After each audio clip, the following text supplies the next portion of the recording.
Assalamualaikum warahmatullahi wabarakatuh. Selamat pagi, salam pembelajar.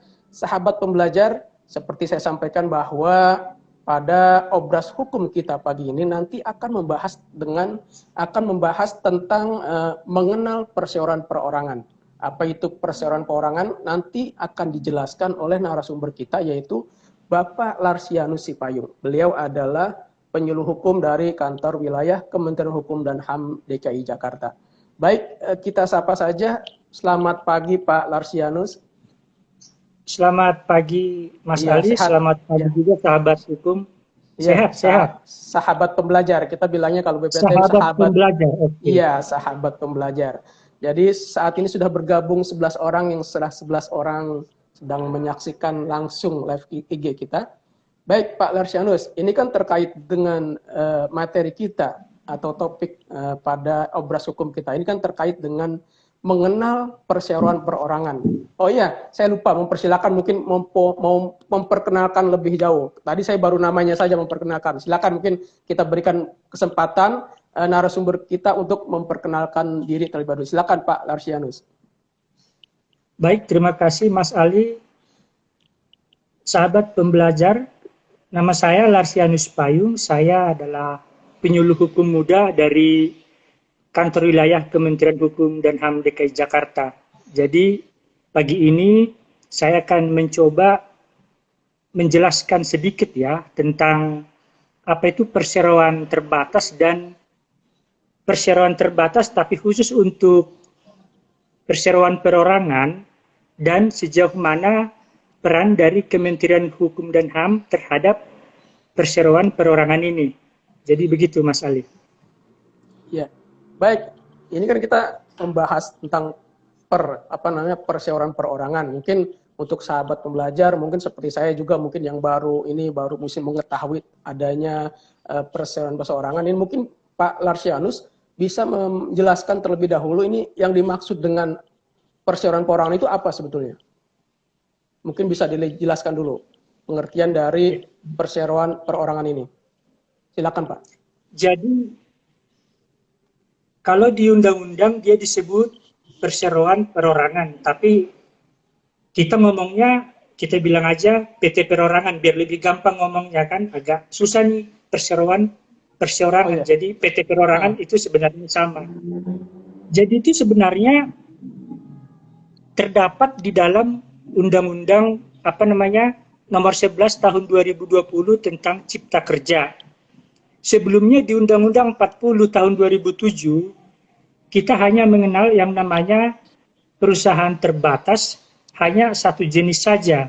Tetapi kemudian di Undang-Undang nomor 11 tahun 2020 tentang Cipta Kerja, itu ada definisi yang berbeda atau kita katakanlah ditambahkan tentang apa itu perseroan terbatas. Jadi kalau di Undang-Undang 40 tahun 2007 tentang perseroan terbatas, maka yang disebut dengan perseroan itu adalah badan hukum yang merupakan persekutuan modal, didirikan berdasarkan perjanjian, melakukan kegiatan usaha dengan modal dasar yang seluruhnya terbagi dalam saham dan memenuhi persyaratan yang ditetapkan dalam undang-undang serta peraturan pelaksanaannya. Namun, di Undang-Undang nomor 11 tahun 2020 tentang Cipta Kerja ada mengalami perubahan. Jadi di situ disebutkan perseroan adalah badan hukum yang merupakan persekutuan modal didirikan berdasarkan perjanjian, melakukan kegiatan usaha dengan modal dasar yang seluruhnya terbagi dalam saham atau ada di situ kata atau badan hukum perorangan yang memenuhi kriteria usaha mikro dan kecil sebagaimana diatur dalam peraturan perundang-undangan mengenai usaha mikro dan kecil. Jadi di Undang-Undang 11 ada dia perseroan yang merupakan persekutuan modal seperti yang biasa kita ketahui ya. Dan ada juga dia yang merupakan perusahaan perseorangan. Ini adalah yang baru. Jadi begitu Mas Ali. Jadi ada dua, dia merupakan perusahaan persekutuan modal, satu perseroan perorangan. Ya, seperti itu. Iya. Jadi disebutnya sebagai badan hukum juga ya, walaupun perseorangan ya, dari pengertian ini ya. Ya, karena cuman bedanya nanti dia pada saat pengesahan untuk perorangan ini dia tidak perlu membuatkan akta notaris, dan dia juga tidak mendapatkan SK pengesahan seperti PT pada umumnya, tetapi dia mendapat surat keterangan surat pernyataan terdaftar dari Kemenkumham seperti itu. Iya. Kemudian terkait dengan perbedaan perseroan perorangan dengan PT pada umumnya, ini bedanya gimana nih? Perbedaannya itu pertama ya, kalau PT biasa untuk pembuatannya itu perlu membuat akta notaris, akta pendirian ke notaris ya. Sementara kalau untuk PT perseorangan itu tidak perlu, itu hanya si pendiri saja yang bisa mengakses lewat SABH Ditjen AHU itu. Yang kedua ada pemisahan kekayaan. Jadi harta kekayaan untuk PT perseorangan itu ada pencampuran antara harta kekayaan pribadi ya dengan perusahaan, sementara untuk PT perseorangan itu hanya kekayaan dari perseroan tersebut. Itu yang paling inti. Yang membedakan perseorangan dengan PT itu ya. Iya. Kemudian ini terkait kemudian terkait dengan tujuan pemerintah ini untuk regulasi terkait perseroan perorangan ini, itu apa itu?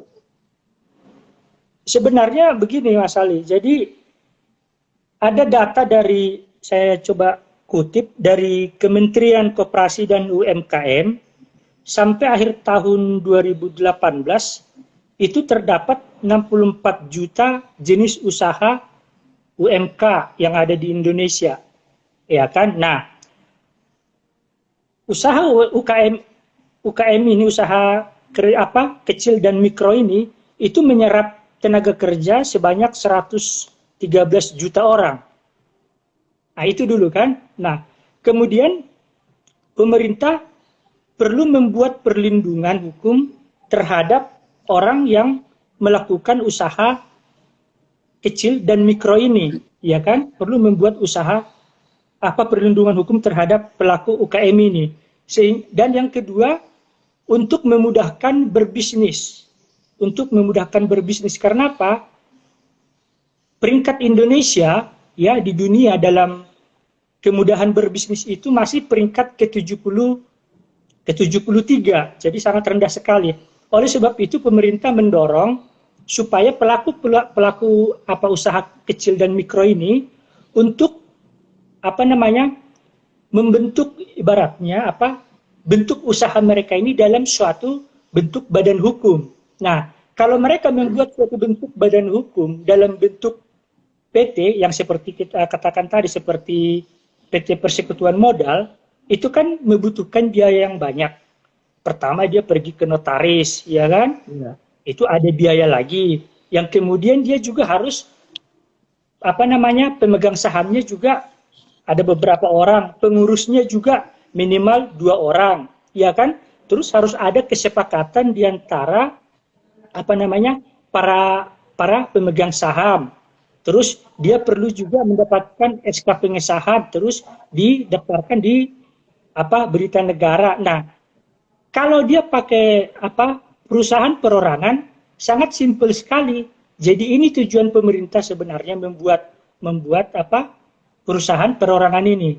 Dan tidak tertutup kemungkinan jika usahanya ini makin besar, makin berkembang, akan menjadi seperti PT biasa. Jadi seperti itu Mas Ali. Jadi intinya sebenarnya keinginan pemerintah itu untuk mendorong masyarakat mudah berbisnis.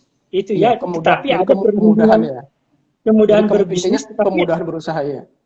Ya, tetapi ada juga perlindungan hukum terhadap kegiatan usahanya tersebut, dan juga untuk kemudahan untuk mengakses pembiayaan ke perbankan. Itu intinya. Iya. Pak Larsianus, ini ada pertanyaan nih. Kita jawab dulu ya, kita selingan aja dulu ya. sambil biar Boleh tidak santai banyak, saja. iya biar tidak banyak terlewat ini. Ini dari IG-nya aturan dot pakai. Dia bertanya seleksi Catar Kumham kira-kira kapan Pak? Oh ini pertanyaan seleksi Catar Kumham. Untuk seleksi Catar Kumham silakan nanti sering-sering dibuka webnya Kemenkumham, nanti bisa ada informasi di situ. Kemudian ini ada juga nih dari sebentar Pak. Ini terlewat nih, tadi udah saya. Nah ini dari IG-nya panda underscore lagi underscore tidur. Panda lagi tidur. Ya. Izin bertanya, apakah perseroan perorangan bisa bergerak di bidang ekspor impor? Itu Pak Larsianu, silakan. Bisa didengar ya? Jadi pertanyaannya, Halo? ya bisa didengar suara saya? Jadi Iya, iya, bisa. pertanyaannya dari Panda lagi tidur ini IG-nya. Apakah perseroan perorangan bisa bergerak di bidang ekspor impor? Silakan Pak. Nah, kalau menyangkut ekspor impor itu, itu kan mengacu kepada jenis usaha, ya kan? Jenis usahanya itu KLBI 2017, ya kan di situ ada jenis usaha. Tapi yang perlu diperhatikan adalah apakah nanti kalau mendirikan perusahaan perorangan yang bergerak di bidang ekspor impor itu modalnya itu masih termasuk dalam kategori modal sebagai usaha UKM belum. Kalau dia sudah lebih, berarti dia kan harus sebagai PT. Itu aja dulu. Iya. Karena apa? Karena dari definisi ini kan sebenarnya untuk kegiatan usaha kecil dan mikro. Apakah ekspor impor itu termasuk kategori itu? Kan itu dulu kan. Nah, cara melihatnya bagaimana? Dilihat dari apa modal dasarnya dulu. Apakah dia sudah memenuhi sebagai UMK atau memang dia memenuhi sebagai perusahaan PT biasa seperti itu. Jadi intinya dilihat dari modalnya dulu. Atau, Karena ini kan karena kan dia bertanya, ya karena kan pertanyaan dia bisa tidak untuk perorangan itu untuk ekspor impor. Artinya kan berarti ada syarat lagi berarti, ada ketentuan tersendiri berarti untuk bisa melakukan usaha itu, ekspor impor itu. Itu bisa saja. Cuman saya bilang tadi kalau dia kan usaha apa PT Perseorangan ini adalah perusahaan ya untuk usaha kecil dan mikro kan Ya. itu. Nah, kalau dia kan persyaratan pendiriannya itu kan tidak terbatas dia jenis usaha apapun. Iya kan, yang lebih ditekankan itu adalah modal. Iya kan? Kalau modalnya memenuhi standar sebagai UMK melakukan kegiatan ekspor impor bisa saja. Nanti dilihat itu di apa namanya maksud dan tujuan ya berdasarkan KLB 2017. Nanti tinggal dilihat di situ ekspor impor seperti apa. Nah, seperti itu. Iya, intinya ada ketentuan lagi ya, lebih lanjut ya terkait perorangan ya. Iya. Perorangan Ya, terkait lihat dari dengan, modal dulu. lihat dari modal Apakah dulu. dia Ya, itu. termasuk kategori apa perusahaan perorangan dengan modal yang ditentukan dalam peraturan UMKM atau bukan.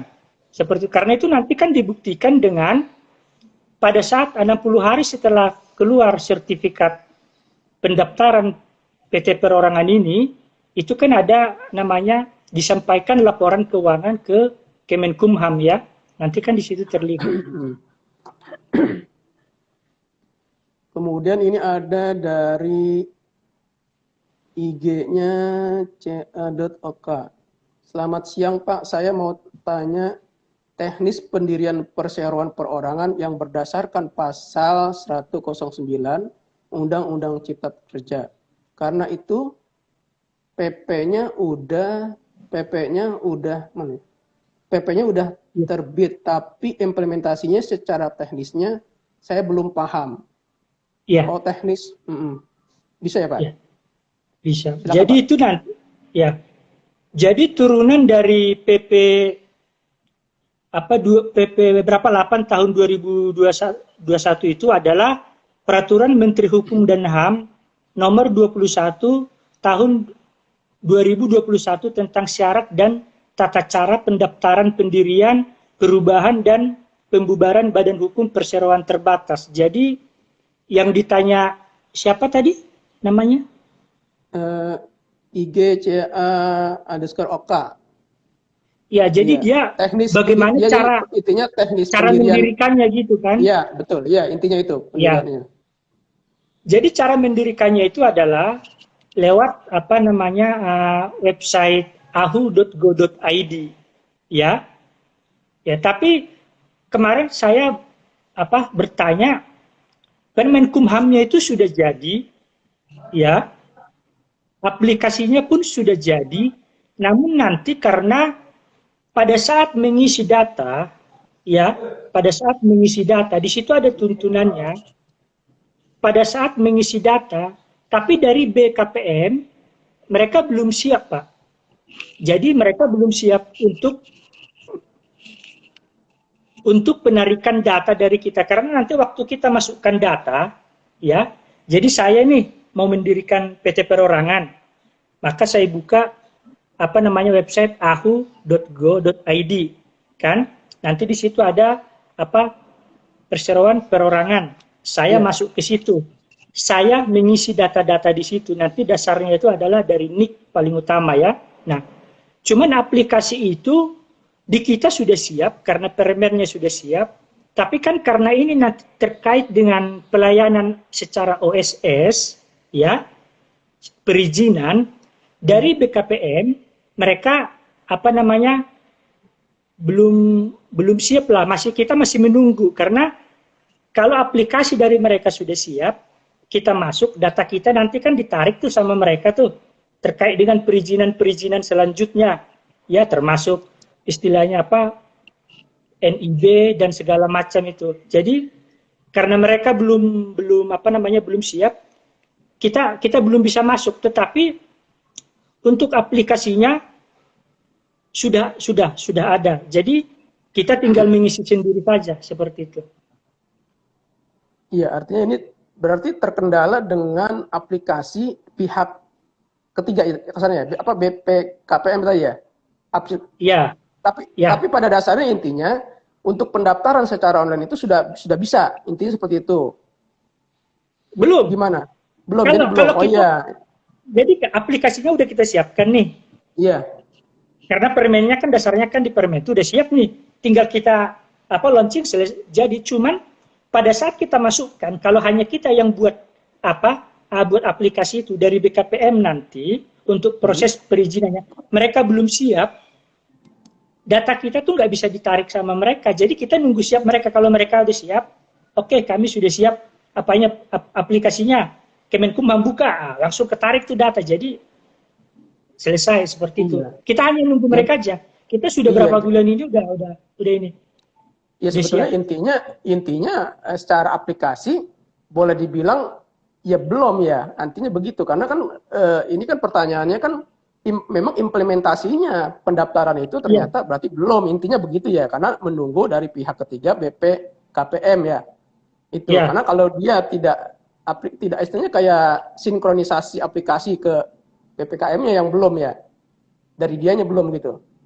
Jadi saat karena intinya gini Pak Larsianus, kalau saat ini mungkin ada sahabat pembelajar yang ingin mendaftarkan dirinya ikut perseorangan, menunggu berarti masih menunggu, artinya menunggu aplikasi pendaftarannya ya, gitu ya. Karena secara belum bisa lah katakan seperti itu, karena menunggu dari BPKPM-nya ya, itu aplikasi yang di sananya gitu.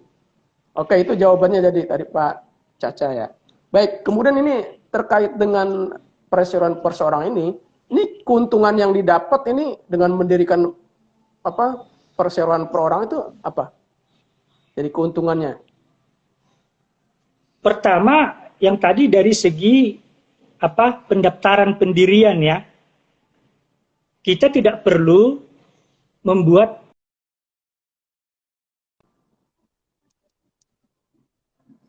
notaris. Dari segi biaya itu sudah hemat ya. Itu yang pertama. Terus yang kedua, tidak perlu melalui pengesahan di Kemenkumham, SK pengesahan. Ya, jadi dia hanya dapat seperti ini apa tadi itu? Maaf, Sertifikat surat ya? Apa? sertifikat pendirian. Sertifikat, ya. Nah, Sertifikat seperti pendirian aja, ya. sertifikat pendaftaran pendirian Oh, perseroan perorangan. Namanya nanti iya. seperti itu. Iya. Ya. Terus ada dia pemisahan kekayaan. Jadi tanggung jawab itu ada tanggung jawab perusahaan itu terbatas kepada pemisahan harta pribadi dengan harta perusahaan. Iya kan? Itu. Terus ada bebas dari kewajiban untuk mengumumkan dalam tambahan berita negara. Jadi alur birokrasinya lebih sederhana. Kemudian si pendiri, nih saya nih yang mau mendirikan ini, saya sebagai pemegang saham tunggal, bisa juga saya sebagai direktur, ya. Jadi saya yang mengerjakan dan saya bisa juga sebagai pengawas tunggal terhadap perusahaan tersebut. Terus ada juga di situ pajak atau PPh yang dikenakan kepada PT perorangan ini lebih rendah daripada kepada PT biasa dan diberikan istilahnya tenor atau waktu pembayaran dalam jangka waktu tertentu. Jadi itu beberapa keuntungan yang didapat. Tapi yang paling utamanya itu ini, orang kan takut mendirikan suatu perusahaan karena terbebani dengan biaya pendaftaran, itu biasanya seperti itu ya. Iya. Ya, wah bikin akta nih ke notaris, terus bikin SK pengesahan nanti, terus bikin NIB apa gitu kan.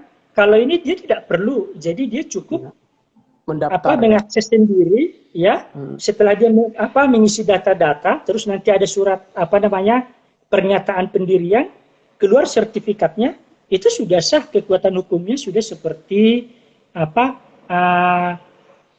SK pengesahan. Jadi seperti itu. Jadi dari segi pembiayaan untuk pendirian itu jauh lebih rendah. Kemudian dia bisa mengawasi sendiri, dia bisa mengambil keputusan sendiri, ya. Jadi tidak perlu istilahnya ada rapat umum pemegang saham, tidak perlu. Itu beberapa keuntungan yang didapat. Itu ya. Pak Larsianus, tadi kan sedikit udah disinggung nih terkait dengan pendaftaran nih. Bisa nggak sedikit lebih dijelaskan secara rinci mungkin ya terkait dengan cara mendirikan PT perorangan ini? Cara mendirikan tadi kan sudah tidak biar lebih jelas lagi untuk sahabat pembelajar. Jadi cara mendirikan PT perorangan ini seperti apa? Caranya gimana? Biar lebih jelas lagi, walaupun tadi memang sudah sedikit disinggung ya. Oke. Jadi cara mendirikannya ya, yang pertama kan kita sendiri nih, saya kasih contoh biar gampang ya. Saya nih silakan. Mau mendirikan PT.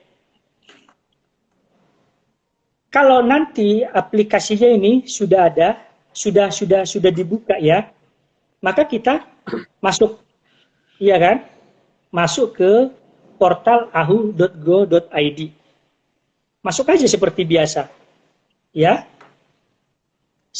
Setelah masuk kita pilih di situ perusahaan perorangan, maka kita memasukkan di situ login. Kita login dulu toh. Setelah login, ya kan? Nanti dapat user, ya. Kemudian kita masuk. Di situ ada nanti yang akan kita isi data-data. Ya, data yang diambil dari kartu tanda penduduk, dari NIK, ya kan? Nama, tanggal lahir, tempat, alamat, itu kita isi. Kemudian nanti kita isi jenis kegiatan usahanya, dia bergerak dalam bidang apa. Kita isi sendiri aja, kita bisa isi kok, gampang itu. Kemudian baru kita masukkan data-data kita. Ya, misalnya data nama lengkap, tanggal lahir, alamat, nomor induk kependudukan, terus nomor pokok, wajib pajak, udah. Setelah itu nanti ada namanya pernyataan pendirian perseroan perorangan, sudah terbit dia sertifikat pendaftaran. Jadi udah. Nah, tetapi jangan lupa, tetapi jangan lupa nanti setelah terbit itu sertifikat pendaftaran perseroan perorangan itu, ya, kita harus melaporkan juga apa namanya keuangan dari perusahaan tersebut. Artinya berapa modal yang kita tempatkan pada saat pendirian perseroan perorangan ini. Jadi maksimal 60 hari. Jadi sangat gampang sekali. Kalau dulu kan kita pergi ke notaris, akta mereka yang masukin, kita mendirikan sendiri paling juga 15 menit saya pikir. Iya, betul. Ya. Secara online ya, lebih mudah, tidak harus kemana-mana di rumah ya. Tapi iya dari rumah. Terus Pak Larsianus, terkait dengan ada nggak ketentuan modal? Pasti kan kalau usaha pasti ada modalnya. Ini gimana modalnya? Di pendaftaran itu disebutkan nggak modal? Kalau modal untuk apa perseroan perorangan ini, modal tidak ditentukan, tergantung kesanggupan dari si pendiri tersebut, ya. Berbeda dengan apa persekutuan modal ya PT biasa minimal 50 juta seperti itu. Kalau ini tidak ditentukan, tetapi jangan juga tidak ada modal kan, karena yang penting saya bikin perusahaan gitu kan. Karena nanti ada laporan keuangan yang harus disampaikan ke Kementerian Hukum dan HAM sebagai bukti berapa sih modal yang saya dapatkan. Ya. Jadi ada laporan juga ya. Tergantung kemampuan siapa ini si pendiri, misalnya 30 juta ya sudah seperti itu. Iya, artinya tidak ada batas minimal harus ya, tidak ada batas minimal modalnya tidak ada ya. Jadi itu tergantung tidak kepemilikan dana dari yang bersangkutan ya. Iya, seperti itu. Ya. Kemudian ini Pak Larsianus, ini kan kalau proses pendaftarannya mudah, hanya online, ya kan, melalui website saja cukup. Nah ini terus untuk peran notaris gimana nih? Ya, jadi gini, orang kan berpikir berarti tidak ada lagi nih peran notaris kan gitu. Iya. Jadi pasti dong si pelaku usaha PT perorangan ini, usahanya ini pengen meningkat, berkembang pesat. Kan seperti itu. Tidak mau hanya seperti itu aja. Tetapi perusahaan perorangan ini sebagai dasar, sebagai awal untuk meningkatkan usahanya. Nanti kalau usahanya berkembang pesat, ya kan? Dan keuntungan atau modal yang didapat sudah melebihi ketentuan yang ditentukan dalam dalam ketentuan UMKM, maka dia harus berubah kepada PT biasa. Nah, kalau dia berubah kepada PT biasa, PT Persekutuan Modal, ya, itu harus dibuatkan akta notaris. Jadi pada saat nanti dari PT perorangan ke PT biasa ke PT Persekutuan Modal, di situ nanti ada peran notaris, ya. Nah, jadi pada saat pembuatan peralihannya, tapi hanya untuk sekedar PT perorangan ini tidak ada. Jadi peran notaris di situ, karena pasti dong kalau usahanya berkembang. Nah, kalau dia mau nanti berubah menjadi PT seperti yang biasa ya, Persekutuan Modal, maka dia harus dibuatkan akta notaris, akta perubahan, seperti itu. Jadi peran notaris nanti di situ. Oh gitu ya. Jadi pas ketika ada perubahan ya dari beralih menjadi PT peralihan badan hukum ya, badan hukum PT ya, baru di situ ada peran notaris ya. Kemudian itu, lanjut Pak silakan. Nah jadi kenapa dia berubah? Mungkin nanti pemegang sahamnya akan bertambah, ya kan? Karena kalau dia sudah berubah menjadi pemegang sahamnya lebih dari satu, ya, dia harus menjadi perseroan persekutuan modal. Iya, kan bisa saja nih, saya sama Mas Ali nih, saya ini mendirikan PT Perorangan kan, wah saya lihat nih usaha saya udah berkembang nih, akhirnya saya join sama Mas Ali. Oke kita join, yuk tanam saham berapa gitu kan? Akhirnya pemegang sahamnya jadi 2. Kemudian dia juga tidak memenuhi lagi kriteria sebagai PT perorangan yang ditentukan sebagai kriteria usaha kecil dan mikro. Maka dia harus berubah status menjadi perseroan persekutuan modal. Dan disitulah peran notaris nanti dibuat untuk membuat akta. Seperti itu. Iya, kemudian terkait PT perorangan, ini terkait dengan modalnya gimana? Karena kan ini pasti modalnya yang namanya diurus sendiri kan, artinya keuangannya itu kan pasti ya antara modal, mungkin penghasilan dari mana. Artinya ini pembatasannya gimana nih? Terkait dengan apa sih namanya, modal dia dengan kehidupan dia sehari-hari, semua ada di situ kan istilahnya. Nah itu gimana tuh? Ada nggak? Makanya tadi di awal itu udah saya bilang ada pemisahan dia kan. Jadi salah satu keuntungannya adalah adanya pemisahan harta pribadi dengan harta perseroan. Jadi yang menjadi aset perseroan mana, yang menjadi aset pribadi mana. Jadi ya kalau perseroan terbatas masuk dia dalam aset perseroan. Kalau pribadi ya masuk pribadi. Kalau perusahaan biasa kan dia bisa penggabungan. Seperti itu. Jadi tetap ada pemisahan ya? Justru di situ justru harus pemisahan. Harus ya, jadi harus ya pemisahan ya. Iya, itulah bedanya. Itulah jadi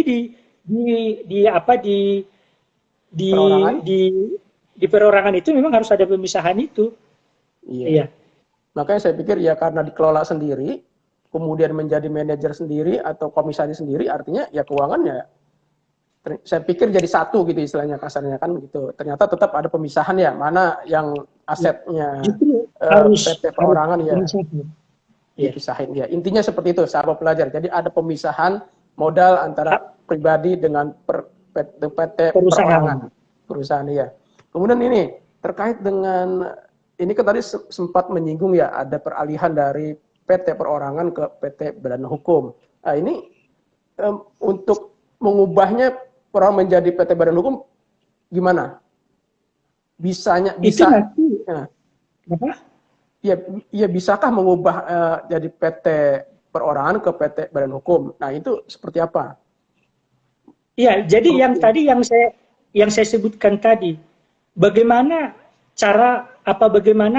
proses perubahan statusnya, kan gitu. Nah, proses perubahan statusnya itu tadi di PT perorangan itu, ya pemegang sahamnya sudah lebih dari satu. Terus pengurusnya juga sudah lebih dari satu. Terus kriteria-kriteria yang ada di dalam usaha mikro dan kecil, ya itu tidak sesuai lagi, sudah lebih dari itu. Jadi istilahnya kekayaan perusahaan perseorangan itu tidak lagi sebagai ketentuan yang ditentukan dalam usaha kecil, usaha mikro dan kecil, tetapi sudah lebih dari itu. Maka dia harus berubah menjadi perseroan persekutuan modal atau PT seperti biasa. Jadi di situ dia perubahan statusnya. Itu kan nanti pasti ketahuan. Laporan keuangan. Dari laporan keuangan. Dari laporan keuangan ketahuan. Yang kedua juga, masa sih kalau saya mendirikan perusahaan perorangan tidak pengen saham saya bertambah, maka saya ya join dengan orang lain dong. Oke, you masukkan saham lu misalnya berapa orang, terus wah karena ini sudah besar, otomatis perlu ada namanya direktur, ada direktur utama, ada komisaris, kan seperti itu. Nah, itu kan sudah tidak memenuhi lagi ketentuan sebagai perseroan perorangan. Dia harus menjadi perseroan persekutuan modal atau PT biasa itu. Nah, oleh sebab itu dia harus berubah status. Nah, berubah statusnya itu bagaimana caranya? Dibuatkan dia akta notaris. Jadi ini nanti urusannya ke notaris. Jadi di situ peran notaris tersebut. Ya istilahnya naik kelas lah gitu ya. Iya. Dari perorangan pasti dong yang namanya perusahaan perorangan pengen meningkat, masa pengen seperti itu aja gitu. Ya bisa juga kan kalau dia sudah nyaman dengan perorangan mungkin dia akan terus seperti itu. Tapi ketentuan undang-undang nggak boleh ya. Iya, tapi perlu diingat juga. Iya, apa tuh? Kalau misalnya gini, karena kalau seseorang mendirikan perusahaan perseroan perorangan itu kan modalnya kan tergantung kemampuan dia kan seperti itu. Iya, betul. Dia tidak boleh juga udahlah kalau seperti itu saya bikin PT sampai beberapa gitu kan. Itu tidak boleh. Iya, tidak boleh. Lagi ya, iya.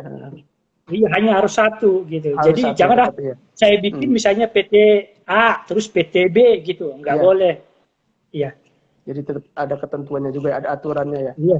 Baik, Ah, Pak ah, Larsianus, jadi ini kita udah banyak nih tadi terkait dengan PT perorangan. Nah ini yang perlu disinggung juga nih perlindungan hukumnya gimana? Ini yang belum disinggung, dan perlindungan hukumnya. maksudnya dalam perlindungan hukum seperti apa? Ya kan namanya PT kan pasti ada hak dan kewajiban dia kan sebagai yang pemilik istilahnya perorangan. Nah ini perlindungan hukum dia itu gimana? Kalau PT perorangan ini kan kita ambil dari sisi apa dari apa namanya dari peran Kemenkumham ya. Kita berbicara peran Kemenkumham. Nah, Iya, kalau peran Kemenkumham ini memberikan kepastian hukum bagi apa namanya bagi pelaku usaha UMKM atau apa perseroan perorangan ya. Di situ ada juga sebentar ada juga apa namanya kewajiban-kewajiban yang harus disampaikan oleh perseroan perorangan. Pertama yaitu dia wajib menyampaikan laporan keuangan paling lama 6 bulan setelah periode akuntansi berjalan. Itu. Yang kemudian dia harus mengisi format isian laporan keuangan. Di situ ada nanti kalau sudah kalau sudah dibuka untuk perseroan perorangan itu, dia harus isi format isian penyampaian laporan keuangan. Apa tuh yang diisi? Satu, laporan posisi keuangan, ya. Yang kedua, laporan laba rugi, terus catatan atas laporan keuangan tahun berjalan. Nah, terus bukti-bukti itu semua dikirimkan ke kita. Nah, kalau itu tidak dilakukan, ya, berdasarkan Permenkumham 21 tahun 2021, itu tentu ada sanksi. Yang pertama, teguran tertulis, ya. ya. Teguran tertulis ya dari Kemenkumham. Yang kedua, penghentian hak akses atas layanan. Nah, kalau penghentian hak akses atas layanan ini, aksesnya itu diblokir. Jadi dia tidak bisa melakukan akses. Ya, itu kan usahanya tetap bisa jalan, tetapi pada saat dia mau melakukan akses perubahan itu tidak bisa. Dan yang terakhir itu adalah pencabutan status badan hukum. Ya, jadi artinya jangan karena dibuat kemudahan terus kewajiban tidak dilakukan. Tentu Iya. ada juga sanksi dari Kemenkumham sesuai dengan Permen 21 tahun 2021. Tapi yang paling pasti adalah adanya kemudahan pendaftaran. Itu yang paling utama, itu kemudahan pendaftaran. Artinya dia bisa melakukan sendiri. Itu. Gitu ya. Kemudian Ya. mungkin bisa, oh ya, terkait dengan pajak. Nah ini pajak pasti ada kan, walaupun perorangan. Nah ini gimana pajak, Ya. ketentuan pajak nih? Nah, sebentar tadi ada saya lihat. Kalau pajak itu ada diatur di Peraturan Menteri Hukum dan HAM nomor 13 tahun 2020 tentang pelaksanaan konfirmasi status wajib pajak bagi layanan publik tertentu di Kementerian Hukum dan HAM. Itu ada dasar hukumnya. Tetapi untuk pajak terhadap perseroan perorangan ini dia lebih rendah daripada pajak yang diberlakukan kepada perseroan persekutuan modal. Seperti yang saya sebutkan di atas tadi, dia lebih kecil lah, lebih rendah. Itu ya, terkait. Jadi pajak PT perorangan itu lebih rendah ya, Lebih rendah kecil daripada pajak untuk perseroan persekutuan modal. Iya, itu terkait dengan pajak. Baik Pak Larsianus, mungkin waktu juga yang memisahkan kita. Mungkin adakah untuk pesan-pesan untuk para sahabat pembelajar? Barangkali ada sahabat pembelajar yang ingin membuka usaha membuka PT perorangan ini. Mungkin ada pesan-pesan yang penting yang bisa disampaikan untuk sahabat pembelajar yang mungkin ingin mendaftar PT perorangan. Silakan. Jadi untuk sahabat pembelajar perlu juga menyampaikan informasi ini kepada masyarakat ya di lingkungan kita atau mungkin kepada keluarga atau saudara kita yang bergerak dalam bidang usaha ya sebagai wirausaha ya di mana dia mungkin ada ketidaktahuan apakah nanti usaha saya ini bisa dikembangkan atau dibuat dalam bentuk badan hukum. Nah, ini perlu disampaikan. Jadi kalau kita menyampaikan karena ada kemudahan yang diberikan oleh pemerintah, ya, sebagaimana amanat Undang-Undang Nomor 11 Tahun 2020, ya, sampaikan saja kepada teman-teman, kepada saudara yang ingin mendirikan perseroan perorangan ini. Tentu dengan syarat-syarat tadi yang begitu banyak sekali kemudahan yang didapatkan, ya. Jadi seperti itu. Karena dia bisa mendirikan dengan dengan modal yang tidak ditentukan, ya artinya kesanggupan dia dan dia bisa melakukan sendiri. Seperti itu. Ya. Ada lagi? Ya, mungkin seperti Cukup, itu. Ya? Seperti itu aja ya. Baik. Baik sahabat pembelajar, obras hukum kita pada pagi ini sudah kita sampaikan terkait dengan mengenal perseroan perorangan. Mudah-mudahan apa yang disampaikan narasumber kita pada pagi ini terkait dengan bagaimana mengenal perseroan perorangan dari awal sampai akhir sudah disampaikan oleh narasumber, mudah-mudahan bermanfaat. Dan kami ucapkan kepada Pak Larsianus, terima kasih sudah berkenan menjadi narasumber obras hukum kita pada pagi ini. Dan tidak lupa juga saya ucapkan terima kasih kepada pimpinan di lingkungan BPHN, Kementerian Hukum dan HAM, dan rekan-rekan di BPHN, Mbak Lisa, terima kasih atas bantuannya. Mudah-mudahan ini menjadi amal ibadah. Dan baik Pak Larsianus, sebelum saya tutup, apakah masih ada yang disampaikan? Sudah, cukup ya? Pertanyaan? Baik. Udah nggak ada lagi ya? Udah nggak ada lagi, baik iya. Untuk baik sahabat pembelajar, saya ucapkan terima kasih yang sudah bergabung dari awal hingga akhir. Mudah-mudahan apa yang disampaikan narasumber kita, Pak Larsianus, yang merupakan penyuluh hukum dari Kantor Wilayah Kementerian Hukum dan HAM DKI Jakarta, bermanfaat untuk kita semua. Baik Pak Larsianus, saya tutup dengan salam. Wassalamualaikum warahmatullahi wabarakatuh. Selamat siang, salam pembelajar. Terima kasih Pak Larsianus. Saya mohon undur diri. Ya, jumpa lagi di lain kesempatan dan materi yang berbeda. Selamat siang. Selamat siang.